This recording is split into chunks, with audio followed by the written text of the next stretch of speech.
Provimento número 30 CNJ. Disciplina a recepção e protesto de cheques, nas hipóteses que relaciona, visando coibir fraudes que possam acarretar prejuízos aos devedores ou a terceiros. O Corregedor Nacional de Justiça, ministro Francisco Falcão, no uso de suas atribuições legais e constitucionais.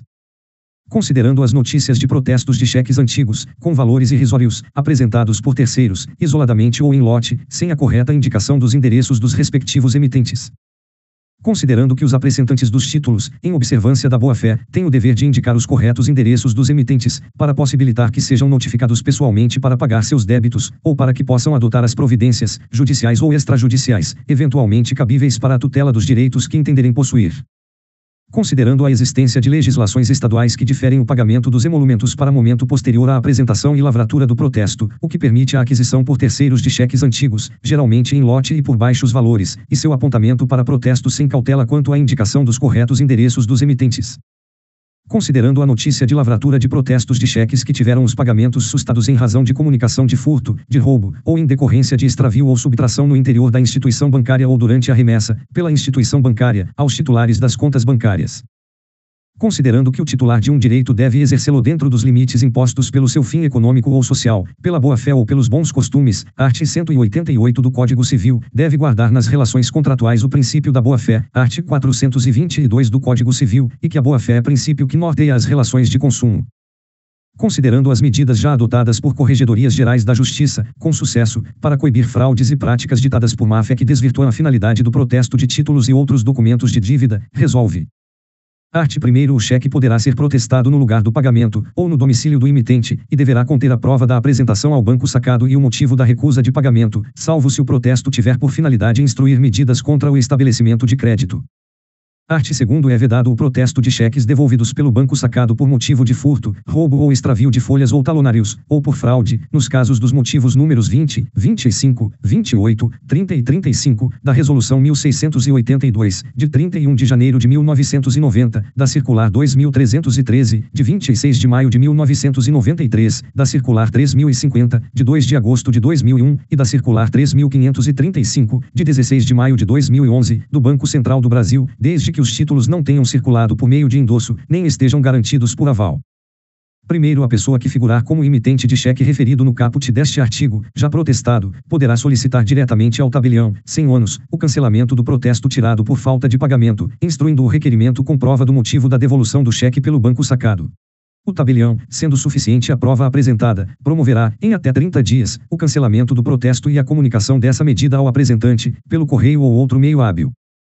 Segundo, existindo nos cheques referidos no caput deste artigo endosso ou aval, não constarão nos assentamentos de serviços de protesto os nomes e números do CPF dos titulares da respectiva conta corrente bancária, anotando-se nos campos próprios que o emitente é desconhecido e elaborando-se, em separado, índice pelo nome do apresentante. Art. 3º. Quando o cheque for apresentado para protesto mais de um ano após sua emissão, será obrigatória a comprovação, pelo apresentante, do endereço do emitente.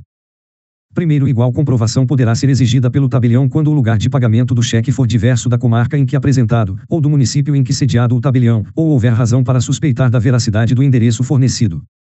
Segundo, a comprovação do endereço do emitente, quando a devolução do cheque decorrer dos motivos correspondentes aos números 11, 12, 13, 14, 21, 22 e 31, previstos nos diplomas mencionados no art. 2º, será realizada mediante a apresentação de declaração do banco sacado, em papel timbrado e com identificação do signatário, fornecida nos termos do artigo 6º da Resolução número 3.972, de 28 de abril de 2011, do Banco Central do Brasil, certificando o banco sacado que não pode fornecer a declaração, poderá o apresentante comprovar o endereço do emitente por outro meio hábil.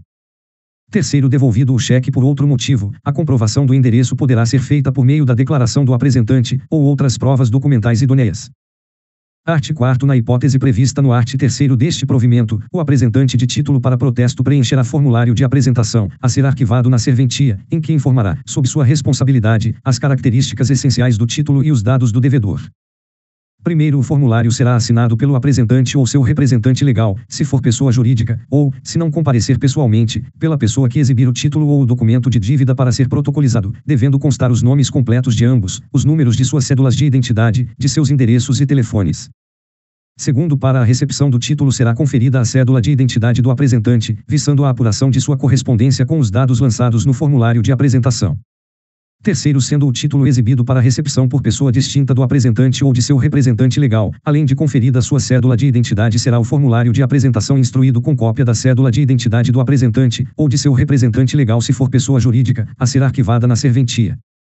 Quarto, onde houver mais de um tabelião de protesto, o formulário de apresentação será entregue ao distribuidor de títulos, ou ao serviço de distribuição de títulos.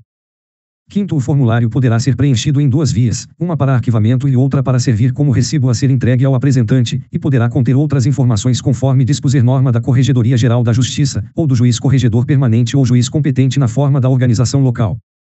Art. 5º, o tabelião recusará o protesto de cheque quando tiver fundada a suspeita de que o endereço indicado como sendo do devedor é incorreto. Parágrafo único. O tabelião de protesto comunicará o fato à autoridade policial quando constatar que o apresentante, agindo de má-fé, declarou o endereço incorreto do devedor. Art. 6º, nos estados em que o recolhimento dos emolumentos for diferido para data posterior à da apresentação e protesto, o protesto facultativo será recusado pelo tabelião quando as circunstâncias da apresentação indicarem exercício abusivo de direito. Dentre outras, para tal finalidade, o tabelião verificará as seguintes hipóteses: cheques com datas antigas e valores irrisórios, apresentados, isoladamente ou em lote, por terceiros que não sejam seus beneficiários originais ou emitidos sem indicação do favorecido. Indicação de endereço onde o emitente não residir, feita de modo a inviabilizar a intimação pessoal. Parágrafo único. Para a apuração da legitimidade da pretensão, o tabelião poderá exigir, de forma escrita e fundamentada, que o apresentante preste esclarecimentos sobre os motivos que justificam o protesto, assim como apresente provas complementares do endereço do emitente, arquivando na serventia a declaração e os documentos comprobatórios que lhe forem apresentados. Art. 7º, a recusa da lavratura do protesto deverá ser manifestada em nota devolutiva, por escrito, com exposição de seus fundamentos. Parágrafo único. Não se conformando com a recusa, o apresentante poderá requerer, em procedimento administrativo, sua revisão pelo juiz corregedor permanente, ou pelo juiz competente na forma da organização local, que poderá mantê-la ou determinar a lavratura do instrumento de protesto. Art. 8º, as declarações e documentos comprobatórios de endereço previstos neste provimento poderão ser arquivados em mídia eletrônica ou digital, inclusive com extração de imagem mediante uso de scanner, fotografia ou outro meio hábil. Art. 9º, este provimento não revoga as normas editadas pelas Corregedorias Gerais da Justiça e pelos juízes corregedores, ou juízes competentes na forma da organização local, para o protesto de cheque, no que forem compatíveis. Art. 10. As Corregedorias Gerais da Justiça deverão dar ciência deste provimento aos juízes e aos responsáveis pelas unidades do Serviço Extrajudicial de Protesto de Títulos e Documentos. Art. 11. Este provimento entrará em vigência na data de sua publicação. Brasília, 16 de abril de 2013. Ministro Francisco Falcão. Este texto não substitui a publicação oficial.